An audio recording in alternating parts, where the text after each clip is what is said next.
দুর্দান্ত টেস্ট বন্ধুরা। নমস্কার বন্ধুরা, আপনাদের সঙ্গে আমি মিতা। মা আছি তো আমি উইথ ভিল ফুড চ্যানেলে আপনাদের স্বাগত। চলো বন্ধুরা, আজ তোমাদের সঙ্গে দুর্দান্ত স্বাদের কাঁকরোলের একটা ইউনিক রেসিপি শেয়ার করি। দেখো, এখানে আমি নিয়ে নিয়েছি একদম কচি ছোট ছোট কাঁকরোল। আর এই কাঁকরোলগুলোর মুখের দিক আর বোটার দিকটা কেটে বাদ দিয়ে দেবো, আর ভালো করে কিন্তু জল দিয়ে ধুয়ে নিয়েছি। তারপরে এই কাঁকরোলগুলোকে একটু লম্বা ফালি করে একদম পাতলা করে কেটে নিয়েছি। খুব বেশি পাতলা করারও দরকার নেই। এই দেখো, ঠিক এই রকম অনুপাতে কেটে নিতে হবে। এবার একটা মশলা আমি এখানে রেডি করে নিচ্ছি। কিছু রসুন, কাঁচা লঙ্কা আর টমেটো টুকরো করে মিক্সিতে সুন্দর করে পেস্ট করে নেব।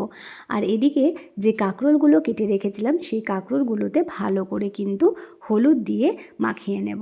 এর মধ্যে কিন্তু কোনো রকম লবণ ব্যবহার করছি না। এবার এই রান্নাটা পুরোটাই হবে সর্ষের তেলে, তাই কড়াইতে দিয়ে দিয়েছি সর্ষের তেল। আর সর্ষের তেলের মধ্যে দিয়ে দিয়েছি জিরে, মৌরি, আর দিয়ে দিয়েছি গোটা ধনে আর কালো জিরে। গোটা ধনেটা কিন্তু একটু তোমরা ক্র্যাশ করেও দিতে পারো। এবার এর মধ্যে বেশ কিছু পেঁয়াজ কুচি করে দিয়ে দিয়েছি। পেঁয়াজগুলোকে ভালো করে কিন্তু ভেজে নিতে হবে। আর এর মধ্যে দিয়ে দেব ভালোবেসে পরিমাণ মতো লবণ। লবণটা দিলে কি হবে, পেঁয়াজটা একটু নরম হয়ে যাবে। এইবার এর মধ্যে দিয়ে দিয়েছি কচি কাঁকরোলগুলো তোমরা চাইলে কিন্তু আলাদা করে তেলে ভেজেও নিতে পারো, কিন্তু আমি এখানে কাঁকরোলগুলোকে আলাদা করে তেলে ভাজিনি, কারণ আবার এখানে তেল অ্যাড করতে হবে। তো এখানে কম তেলের কথা মাথায় রেখে আবার টেস্টটাও যাতে দুর্দান্ত হয় সেটা কিন্তু একদমই খেয়াল রেখেছি। তোমরা সেজন্য অবশ্যই এইভাবে একবার বানিয়ে খেয়ে দেখবে।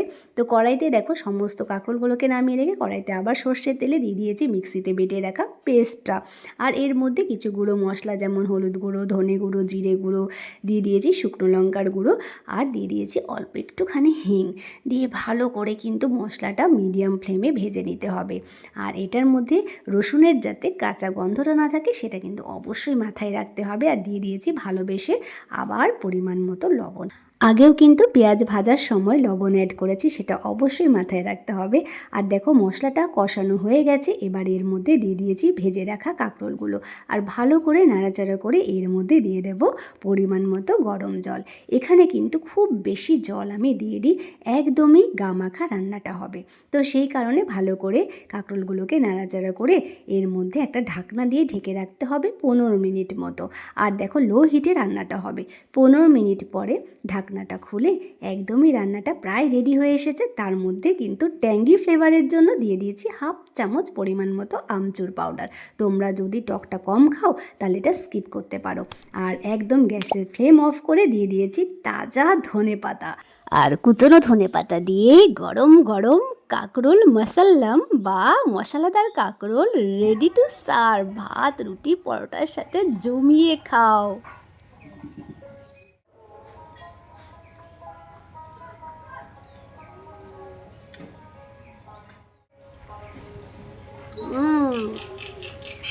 দুর্দান্ত টেস্ট বন্ধুরা। তোমরা যদি না খাও বুঝতে পারবে না। অসম।